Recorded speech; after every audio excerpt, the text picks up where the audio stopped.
João, capítulo 9, até que enfim. Hoje nós vamos ler de versículo... Você botou... Ok. Hoje nós vamos ler de versículo 13 até o versículo 41, terminado o capítulo. João 9, 13, ao final do capítulo. Diz assim a palavra de Deus. Só para dar o contexto, lembra-se que na última vez que eu preguei, nós tratamos sobre a primeira parte do capítulo, onde Deus cura, Jesus Cristo, Ele cura o cego de nascença. Ok? Aí começando em versículo 13, levaram, pois, aos fariseus que dantes fora cego. E era sábado o dia em que Jesus fez o lodo e lhe abriu os olhos. Então os fariseus, por sua vez, lhe perguntaram como chegaram a ver. Ao que lhes respondeu: aplicou com lodo os meus olhos, lavei-me e estou vendo. Por isso alguns dos fariseus diziam: esse homem não é de Deus, porque não guarda o sábado. Diziam outros: como pode um homem pecador fazer tamanhos sinais? E houve dissensão entre eles. De novo perguntaram ao cego: que dizes tu a respeito dele, visto que te abriu os olhos?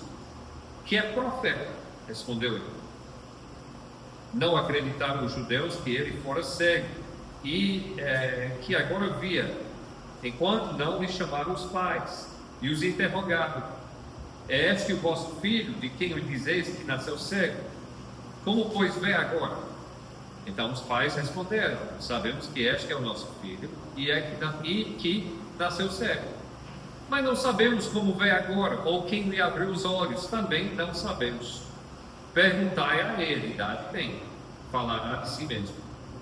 Isto disseram seus pais, porque estavam com medo dos judeus, pois estes já haviam assentado que se alguém confessasse ser Jesus Cristo, fosse expulso da sinagoga.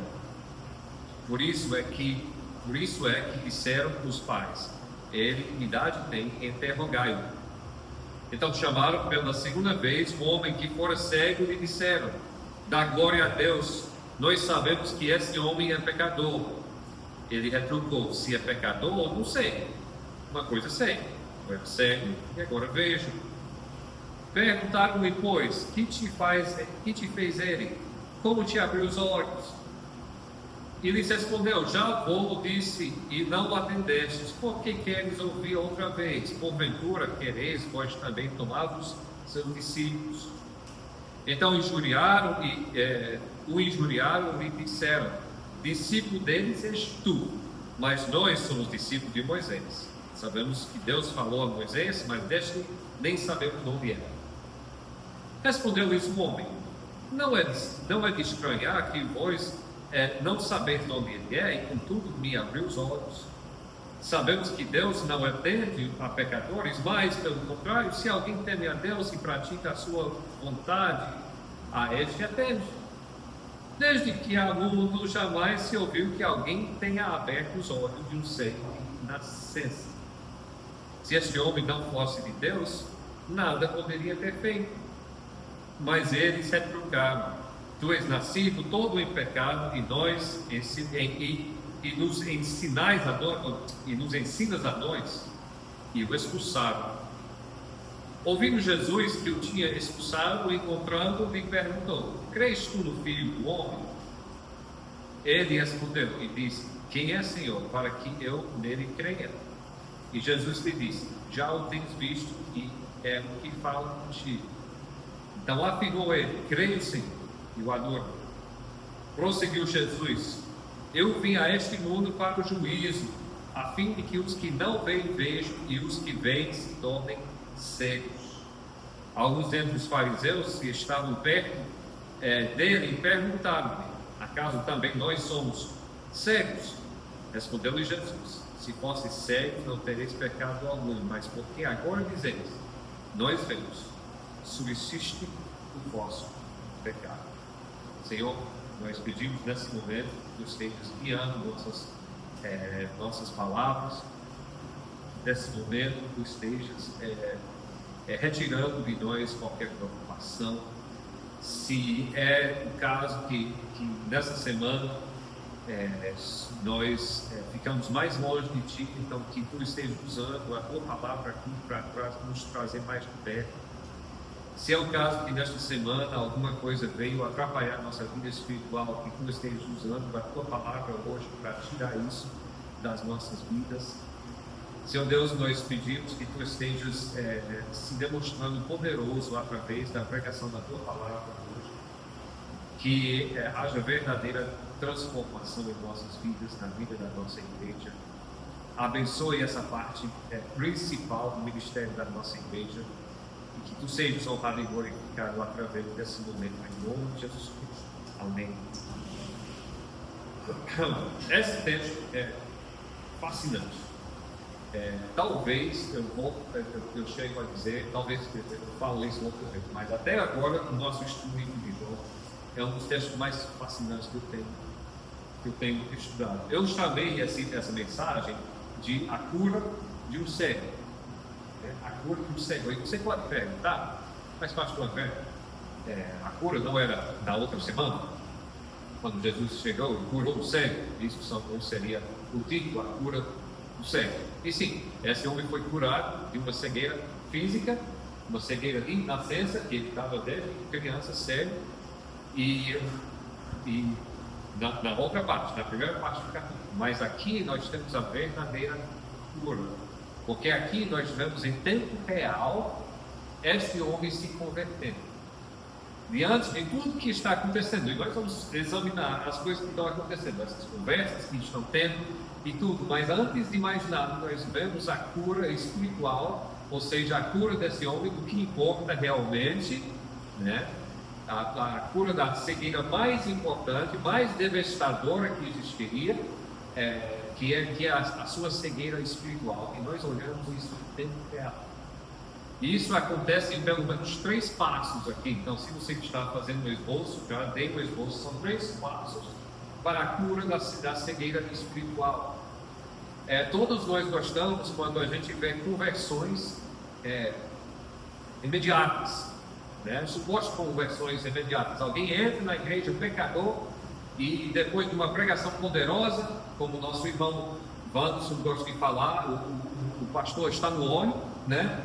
E o Espírito desce e tem uma conversão, né? E a pessoa sai transformada. Mas o que os irmãos muitas vezes não sabem é que esse processo começou muito antes. E aqui nós temos nessas conversas do homem que era curado da cegueira física, Deus abre como se fosse a janela, abre a cortina, e nós vemos um pouco a sua conversão, na verdade, em tempo real. E para mim é fascinante, existem lições para a gente aprender, tanto da natureza da conversão, quanto do nosso papel como crentes em evangelismo. E isso para a nossa igreja é muito da hora, porque nós estamos começando a nos desempenhar no evangelismo.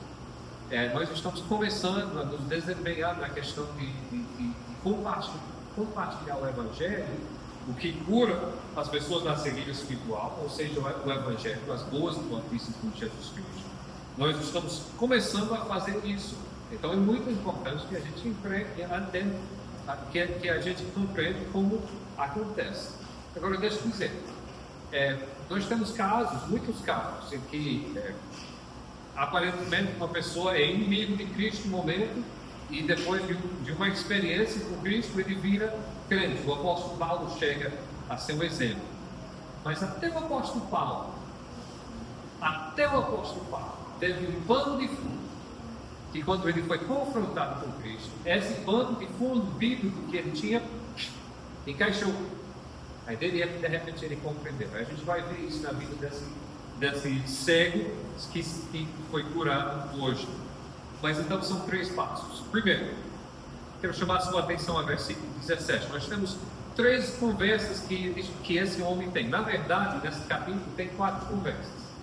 Tem uma conversa com os fariseus e o ex-cego, né? Depois nós temos uma conversa com os fariseus e os pais. Chama os pais. Depois de novo uma conversa dos fariseus, e eles chamam de novo o cego para falar com ele. Não estão satisfeitos com a resposta dos pais, nem a primeira resposta deles, chamam de novo. Essa conversa é bacana, minha preferida. Mas depois tem uma conversa de Jesus com o cego, né? Mas nós vamos focalizar nas conversas que tem a ver com o cego, né? O ex-cego. E esses vão nos mostrar os 3 passos. Nós vamos falar dos outros, mas nós vamos falar dessas conversas. Essa primeira conversa acontece aqui, começa em versículo 13. E eu queria chamar a atenção ao versículo 17, porque eles vão, começando em versículo 13, eles começam a perguntar: você foi curado? Quem foi que curou? O que vocês sabem sobre ele? Versículo 17, eles disseram: tornaram, pois, a dizer ao cego: tu que dizes daquele que te abriu os olhos? E ele respondeu: é profeta. Aí eles estão perguntando para ele: o que você acha desse homem que te cura? Aí o homem diz: é profeta. Tem que ser algo especial, então deve ser profeta. O que nós notamos aqui? É um homem com conhecimento muito limitado de Jesus, um homem que havia recebido algum benefício de Jesus, um benefício grande, era cego, agora está vendo. Aí então, o interesse dele para essa pessoa, logicamente, está despertado. Aí quando eles perguntam: quem você acha que ele é? Ele sabe: profeta. Agora eu quero colocar aqui: só porque alguém diz que Jesus é profeta, não quer dizer que a pessoa se converteu. Só porque alguém fala coisas boas sobre Jesus, não quer dizer que a pessoa se converteu.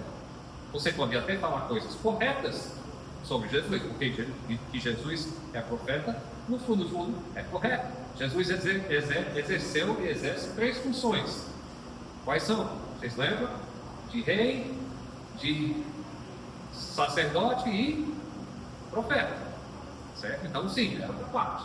Mas só porque alguém afirma isso, não quer dizer que já é salvo. Por exemplo, em João capítulo 4, a mulher samaritana, no esforço, vocês lembram?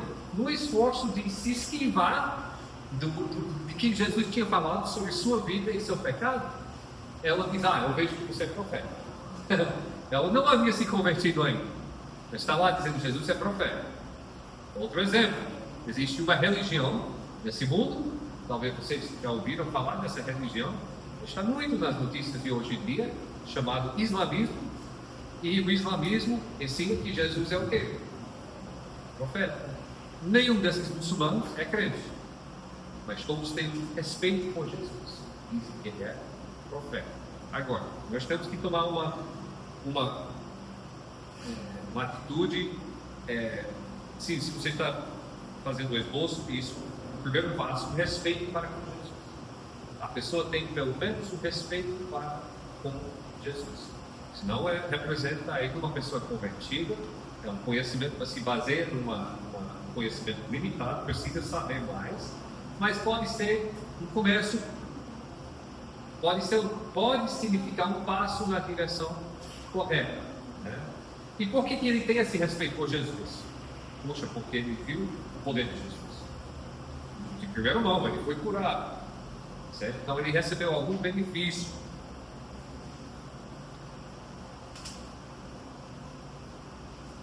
O que isso quer dizer para nós? O que nós vamos levar para casa com isso aqui? Primeiro, um dos nossos primeiros passos como evangelistas, como pessoas que estão compartilhando o Evangelho, é de despertar o interesse nas pessoas sobre Jesus. Claro que nós podemos fazer isso falando, mas mais interessante é se a gente fizer uma coisa que eles veem que o poder de Jesus faz uma diferença. O poder de Jesus faz uma diferença. O que a gente pode fazer mostrando que o poder de Jesus faz uma diferença? Primeiro, e mais importante, nós podemos viver nossa vida diante dos outros de tal forma que as pessoas vejam a diferença. Eu lembro minha esposa sempre fala, eu queria conhecer esse rapaz. Queria agradecer muito a esse rapaz. E o rapaz, eu nem sei o nome dele. Você tem que falar, não esqueci. Mas um menino do colégio dela, aqui em São Luís, quando ela fazia colégio, né? E quando eu estudava, e que esse rapaz era um menino bastante mundano. Aí se converteu e a vida dele se transformou totalmente. E por causa dessa transformação na vida dela, desse rapaz, a minha esposa, então adolescente, começou a pensar: puxa, isso deve ter alguma coisa interessante desse negócio do Evangelho. Deve ter alguma coisa real, porque houve essa transformação, eu posso ver isso. Então, irmãos, se nós queremos realmente despertar o interesse, primeiro é isso: viver nossa vida diante das pessoas de uma forma que eles veem o poder de Deus. A gente queria, existe muita gente que vai almejando e vai, eu queria ter o poder que Jesus Cristo teve de colocar a mão, no caso, colocar lodo e fazer com que o homem enxergasse novamente, né? Nós não temos, e Deus não tem nos prometido, tá? Mas o que Ele tem nos prometido é agir em nossas vidas com um poder transformador que as pessoas ao redor vão observar. E assim que nós devemos viver. Outra coisa, e coisa bem prática, tão prática que claro que ele vai dizer isso: orar pelas pessoas. Mas eu quero, assim, orar pelas pessoas e dizer para as pessoas: eu estou orando por vocês. Porque eu tenho visto isso funcionar, inclusive aqui nessa igreja, onde vem uma pessoa descrente, e a pessoa é descrente, mas acontece uma coisa na vida da pessoa, e pastor, ore comigo. A pessoa nem crente mas quer que a gente ore. Ótimo, vamos orar. E a gente ora, que Deus abençoe. E a pessoa olha e se converte. Isso tem acontecido aqui em nosso meio, vendo o poder de Deus na vida através da oração. Outra coisa, isso é bem da hora, bem do momento da nossa vida, é procurar servir as pessoas, procurar servir a nossa comunidade, ou procurar individualmente. Por que uma pessoa vai tomar seu tempo em que ele podia estar assistindo desenho na TV, ou assistindo o jogo no dia de sábado, ou curtindo a parte da manhã com sua família lá na sua casa? Mas não, ele chega no sol quente para ajeitar uma praça numa comunidade onde nem mora.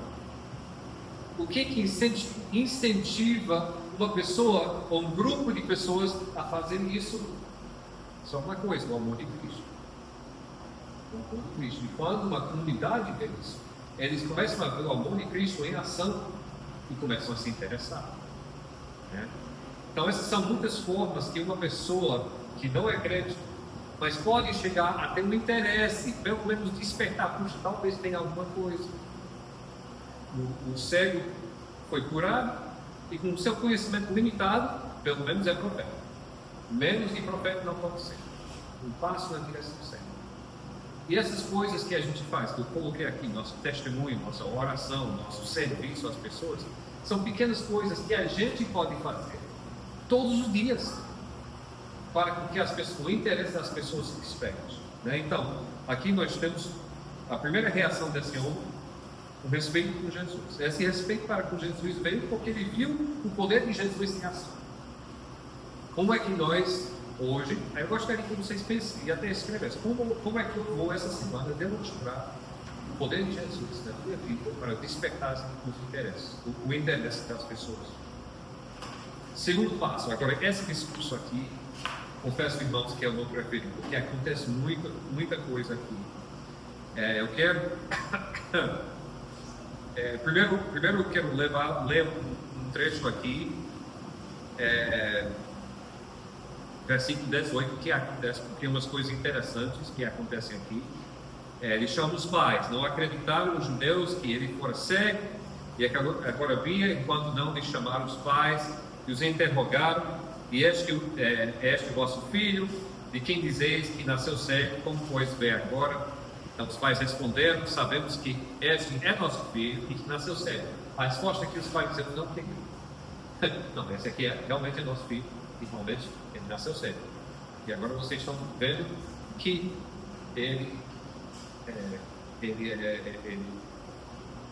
Está vendo? Enxergando. Isso está claro. E por nossa parte, a gente pode afirmar. Aí os fariseus perguntam para os pais: o que você acha que aconteceram? E os pais falam para os fariseus: ó, falam para ele e tirem suas próprias conclusões.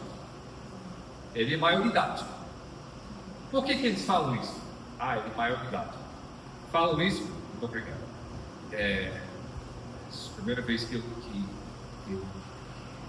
Batman entra em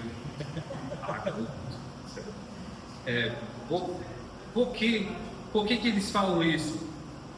Em versículo 22, isso é chave aqui. Disseram dos seus pais, porque estavam com medo dos judeus. Quando fala judeu aqui, lembra, está falando de líderes religiosos, farisaicos, né?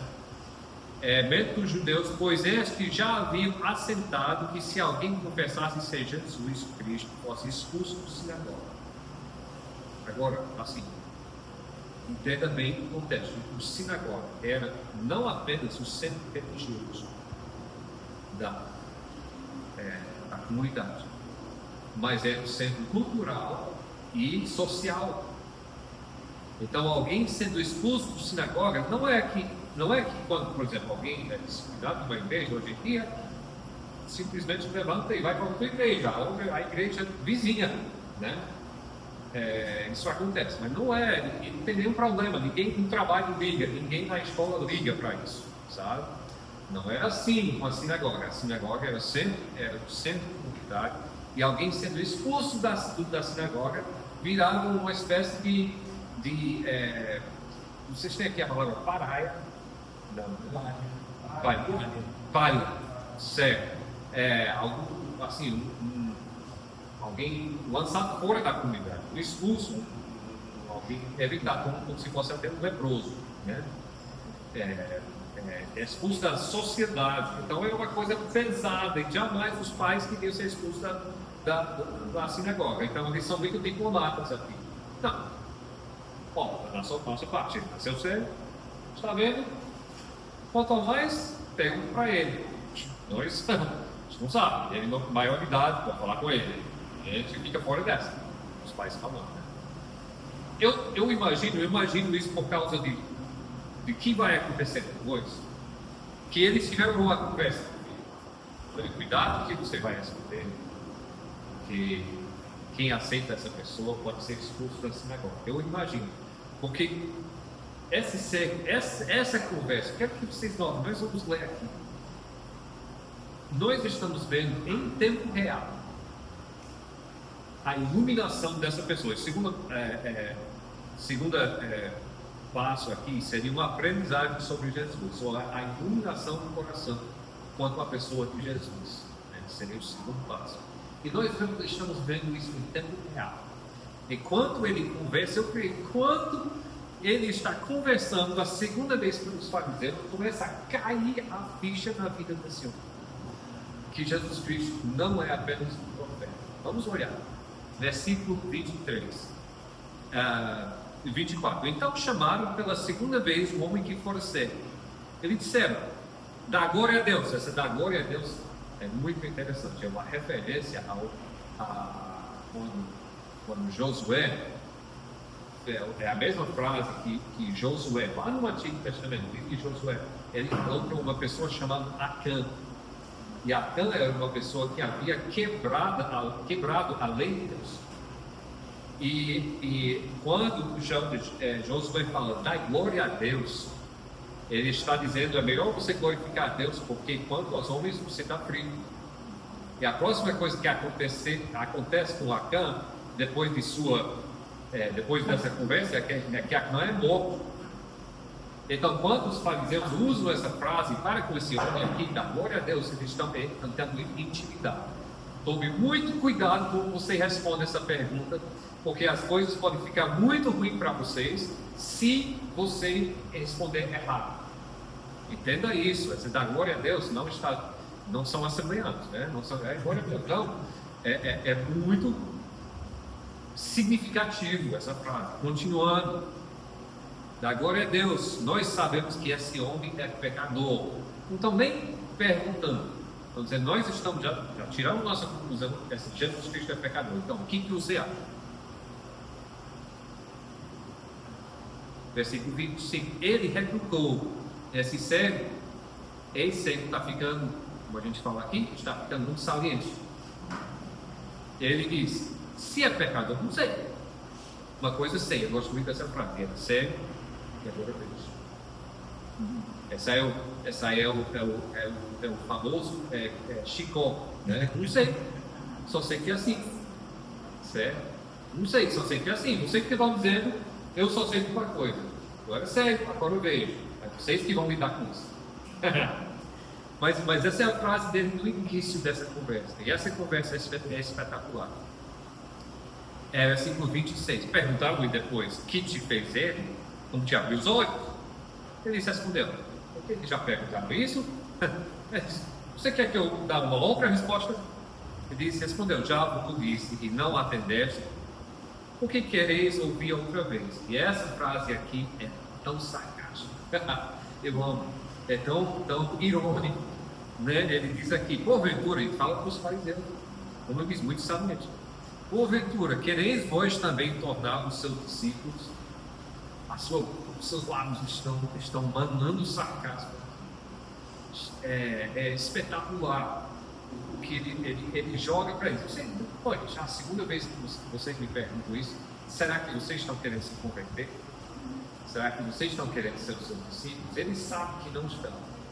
Mas nós temos a impressão do homem que está por aqui com eles. Já a segunda vez. Vocês já intimidaram meus pais. Já chamaram meus pais para falar a respeito. Depois me chamaram de novo para me fazer as mesmas perguntas. Será que vocês estão tão interessados porque vocês mesmo estão querendo virar seus discípulos? E olha o que os fariseus falam. Então, o injuriar, isso foi uma ofensa. Eles disseram: discípulo deles és tu, mas nós somos discípulos de Moisés. Ele atingiu essa facada dele, atingiu o ponto. Aí ele diz: você não pode ser o discípulo dele, mas nós somos discípulos de Moisés. E aqui, eles continuam no versículo 29: sabemos que Deus falou a Moisés, mas deste nem sabemos de onde é. E aqui, em versículo 30, é onde eu creio que eu disse que a ficha começa a cair desse homem, porque ele respondeu nesse homem. Nisso é de estranhar que vocês não sabem de onde ele é, e contudo me abriu os olhos. Outra facada que ele dá aos fariseus: vocês não sabem de onde ele é, mas esse homem abriu os olhos. Vocês, os líderes espirituais, se tem um homem andando por aí curando as pessoas, vocês que devem saber. Continuando, versículo 31 é outra facada: sabemos que Deus não atende a pecadores, mas pelo contrário, se alguém teme a Deus e pratica a sua vontade, a este atende. Agora, esse ensino, essa frase que ele colocou é muito simplista. Se você é pecador, Deus não lhe atende. Mas se você não é pecador, Deus atende. Nós sabemos que Deus atende pecadores, porque para ser salvo, Deus tem que atender a oração de um pecador, né? E Deus é misericordioso o suficiente que pessoas em pecado, pessoas pecadoras, oram a Deus e Deus responde. Nós sabemos disso. Então, por que esse homem fala isso? Porque essa frase é um ensinamento dos fariseus. Os fariseus tinham essa teologia preta e branca que dizia: olha, se você está em pecado, Deus não atende. Mas se você está vivendo uma vida justa, Deus atende.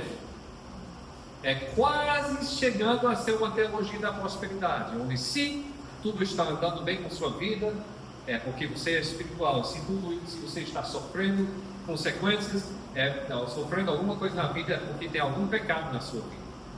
Certo? Chega à beira de ser uma teologia da prosperidade. E esse cego, está jogando o seu ensinamento contra eles.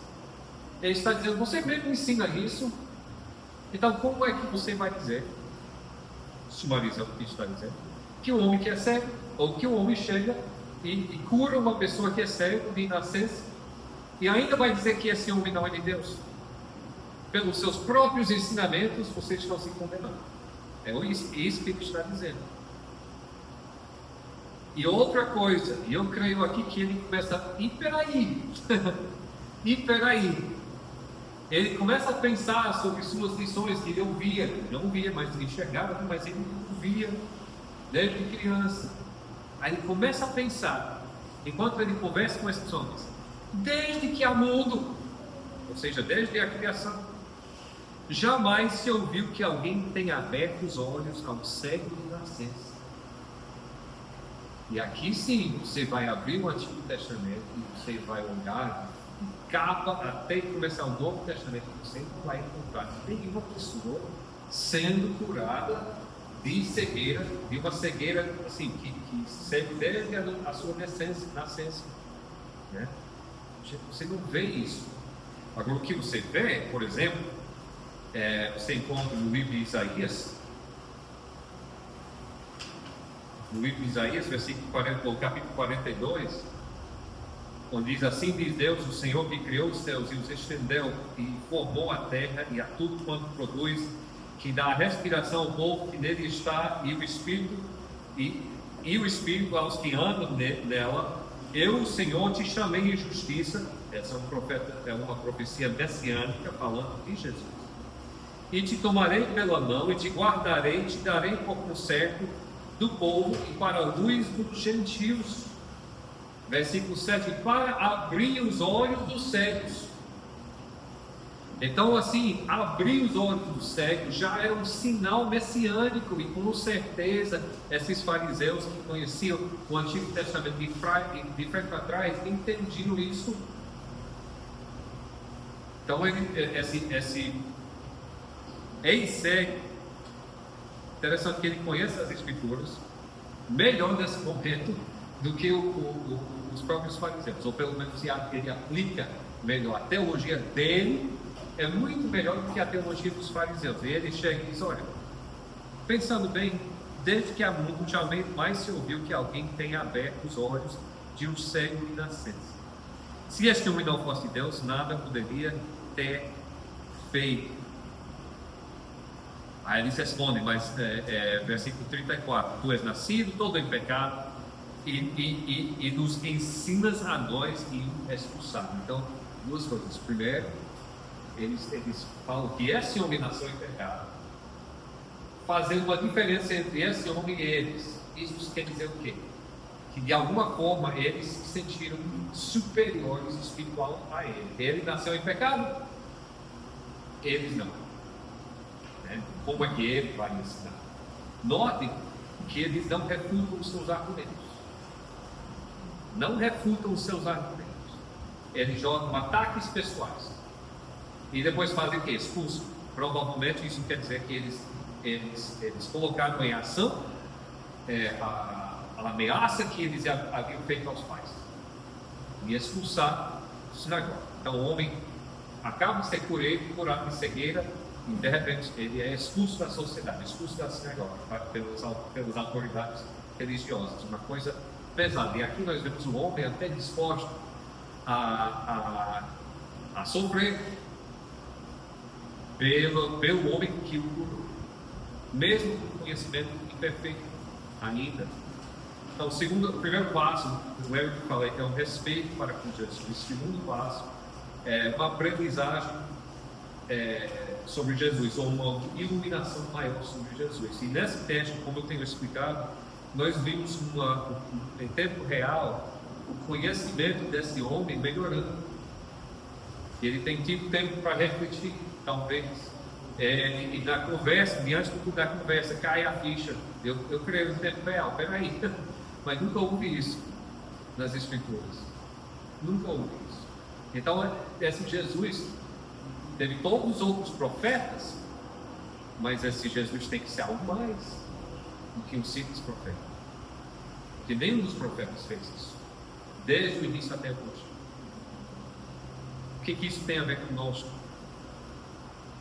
Primeiro, nós precisamos confiar no processo, porque no final das contas, quem é que converte o homem?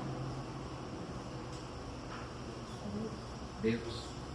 quem é que nós ensinamos, nós procuramos ensinar. E se tem uma coisa aqui para a gente pegar é a importância do ensino, porque houve, no pano de fundo desse homem, um conhecimento da palavra. E esse conhecimento falta em nossa sociedade. Então, uma das melhores coisas que a gente pode estar fazendo, fazendo o que a missionária está fazendo junto com os irmãos da igreja, é procurando, de novo, embutir no povo ao nosso redor o conhecimento bíblico. Para que quando o Espírito Santo vai agindo, a pessoa vai ter algum conhecimento para basear. Né? Mas entenda bem que aqui nós vemos o Espírito Santo fazendo o trabalho na vida da pessoa. Ele, de repente, ele começa a questionar, e são duas coisas que ajudam aqui. A primeira coisa eu já falei, dois fatores. O primeiro fato eu já expliquei, o conhecimento bíblico que ele tinha. Ele começa a fazer, a matemática bíblica. Né? Olha, o que eles estão ensinando não bate, mas o que eu conheço desse homem começa a bater com uma coisa bem, não pode ser apenas profeta. Então cai a ficha.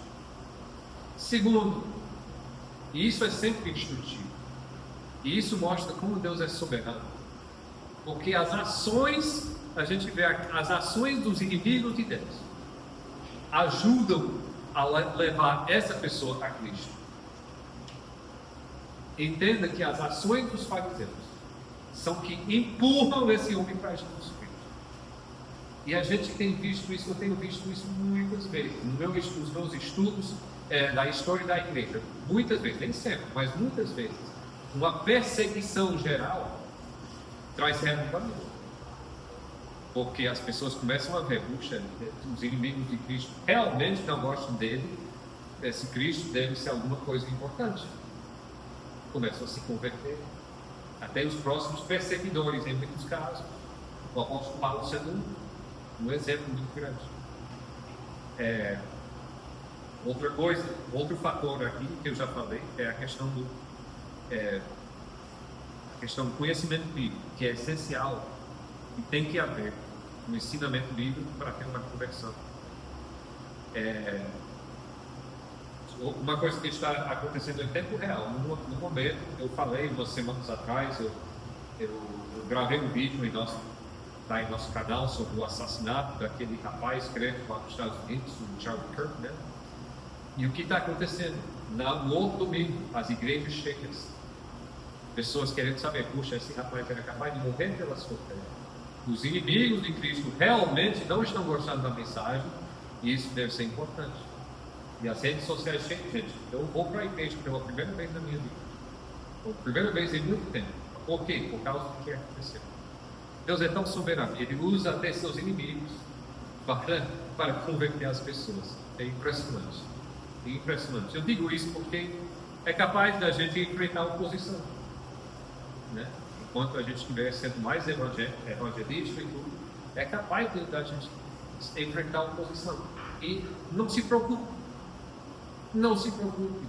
Isso faz parte do plano de Deus. Porque Deus pode pegar essa oposição e usar essa oposição para chamar pessoas para Jesus Cristo.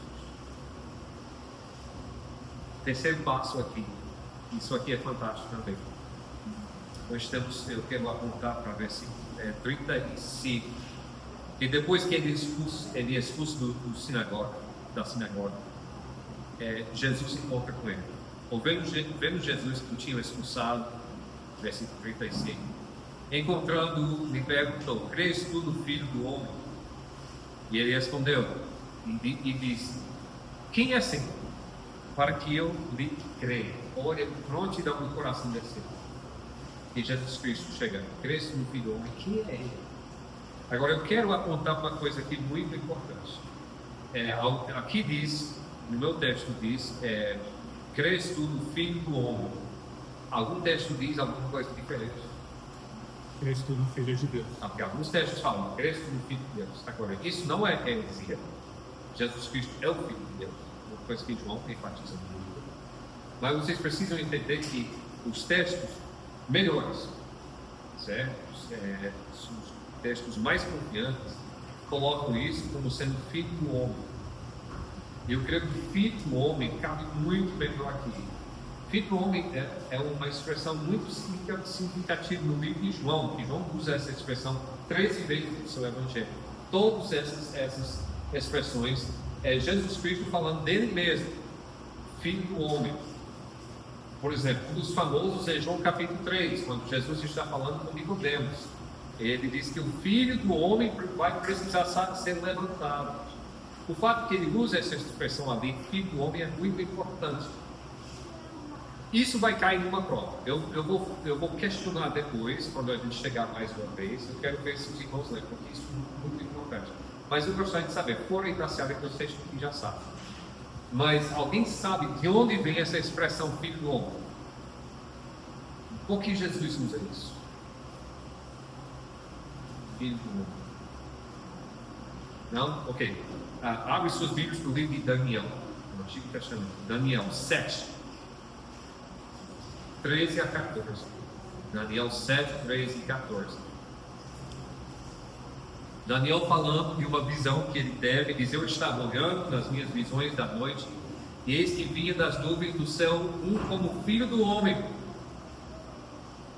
e dirigiu-se ao ancião de dias, e o fizeram chegar até ele, e foi-lhe dado o domínio, e a honra, e o reino, para que todos os povos, nações e línguas o servissem. E seu domínio é um domínio eterno que não passará, e o seu reino, o único que não será destruído. Esta passagem está claramente falando de quem? De Jesus Cristo, do Messias que os judeus estavam esperando. Então, quando Jesus Cristo usa essa frase, que essa frase, quando usado para alguém, para Deus, é que às vezes essa frase em outros livros do Antigo Testamento é tipo uma forma de cumprimento. Então a gente, por exemplo, em Ezequiel e outras coisas, a gente deixa de lado, estamos usando de outra forma. Aqui em Daniel é a única vez que é usado para a pessoa de Jesus Cristo. Então, quando Jesus Cristo chega e diz: eu sou filho do homem, se identifica como filho do homem, ele está dizendo: eu sou Messias, e todas essas coisas que diz aqui em Daniel se aplicam a mim. Então, quando Jesus Cristo chega, por isso que eu creio que é muito importante essa tradução aqui, filho do homem. Quando Jesus Cristo chega e diz: crês tu no filho do homem, ele está dizendo: você crê nessa pessoa que Daniel está falando?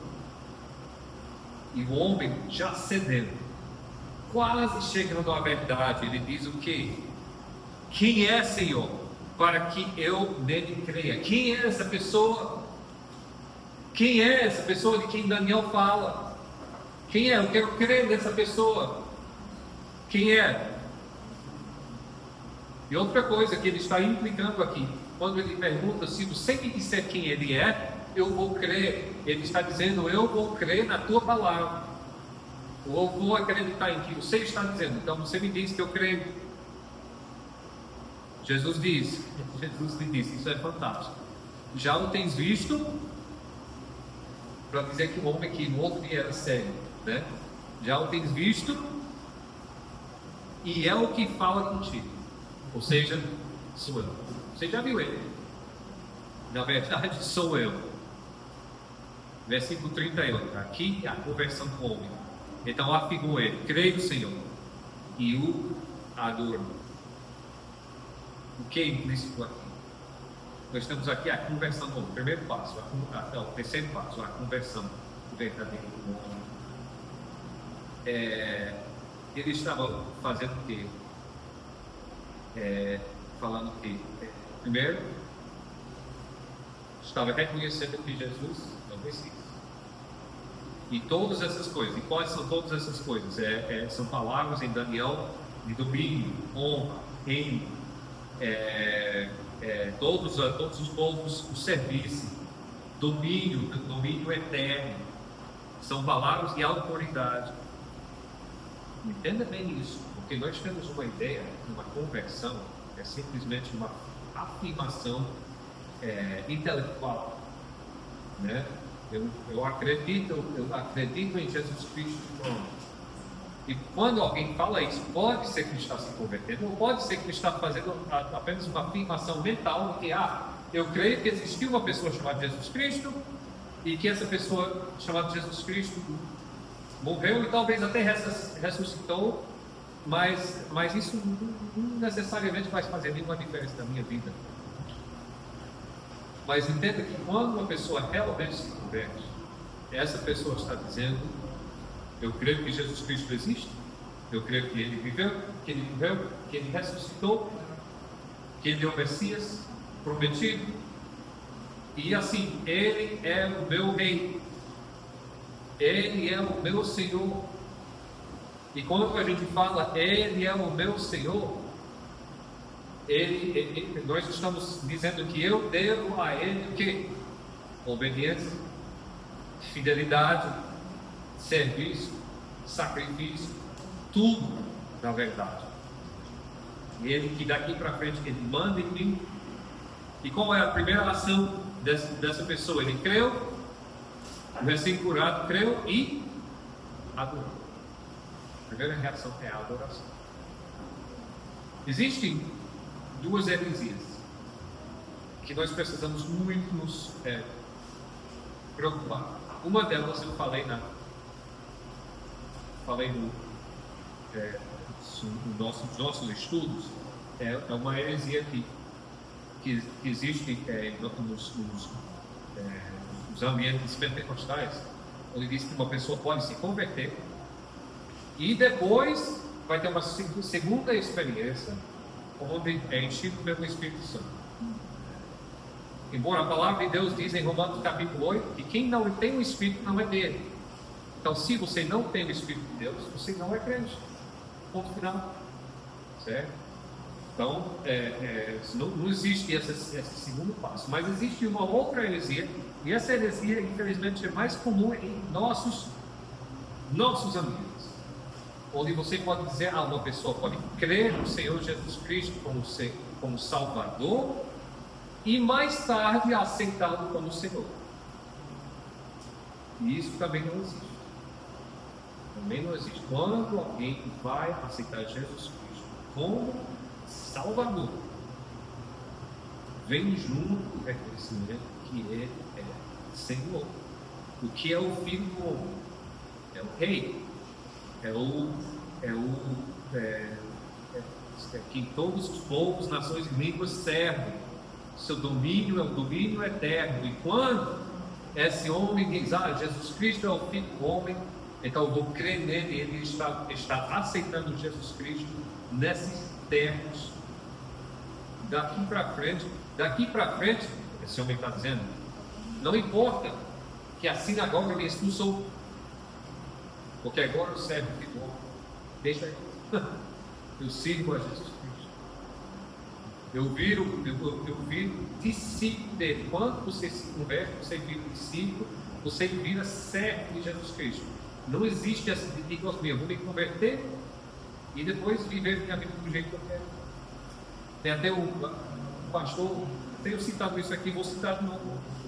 A ideia de que alguém falou para um pastor alguém que me falou, alguns que conhecem ele, que estava conversando com o homem disse, olha, salvo sou, galardão não quero, então vou viver minha vida e me deixe em paz. A primeira conclusão desse homem, a primeira afirmação é que precisa ser questionada. Porque se você dizer galardão não quero, você precisa voltar a questionar a parte de salvo sou. Ele reconheceu a senhoria de Jesus. Vem também embutido uma coisa nisso, reconhecendo a senhoria de Jesus Cristo. E isso é um dos pontos principais que Jesus Cristo está querendo fazer nessa passagem. E presta atenção nessa cena pós-créditos que existe aqui. É capaz da gente parar aqui. Legal, o homem se converteu, mas tem uma conversa a mais que Jesus tem. Jesus com os fariseus. Falei que eram 4 conversas, né? Mas tem 5. Tem uma conversa aqui de Jesus, porque enquanto isso está acontecendo, tem os fariseus morrendo. E Jesus Cristo fala em versículo 39, eu vim a este mundo para o juízo, a fim de que os que não veem, vejam, que uma referência àquele homem, agora no duplo sentido. Ele era cego fisicamente e enxergou através da obra de Jesus, mas também era cego espiritualmente, se converteu. E os que vêm se tornam cegos, e assim, os que vêm se tornam cegos. Eu tenho convicto que Jesus Cristo olhou esses fariseus quando ele falou isso. Por quê? Assim, isso é só minha interpretação, eu tentando me colocar num ambiente, porque os fariseus se sentiam feridos, ofendidos. Alguns dos fariseus que estavam perto dele perguntaram: acaso também nós somos cegos? Você está falando da gente? Você está dizendo nós somos cegos? Nós, os líderes religiosos, será que nós somos cegos? E Jesus respondeu: se fossem cegos, não tereis pecado algum. Mas por que agora dizeis, nós vemos, subsiste o vosso pecado? O que quer dizer isso? Os fariseus estavam muito cheios de sua espiritualidade, de sua religiosidade, mas muito cheios. Você está dizendo que nós somos cegos. E aí Jesus Cristo está dizendo, aí onde é o seguinte: o fato de você afirmar que não é cego prova a sua cegueira. Se você pudesse pelo menos admitir a sua cegueira, você poderia ser salvo, você poderia ver, você poderia enxergar. Mas o fato de que vocês nem conseguem admitir a sua própria cegueira é que impede que vocês sejam curados, ou que vocês sejam salvos. Isso aqui mostra o quê? Primeiro, mostra uma coisa interessante, que quando esse homem que for curado da cegueira espiritual, agora é curado ou física, agora é curado da cegueira espiritual, quando ele se converte, conversão à sua cegueira, da sua cegueira espiritual, envolve admitir a sua cegueira espiritual. Envolve chegar para Jesus Cristo e dizer: por mim mesmo, eu não me enxergo, eu sou cego. O que me cega são meus pecados. Eu sou cego porque eu sou pecador. E esses fariseus não conseguiriam nem admitir que eles eram pecadores.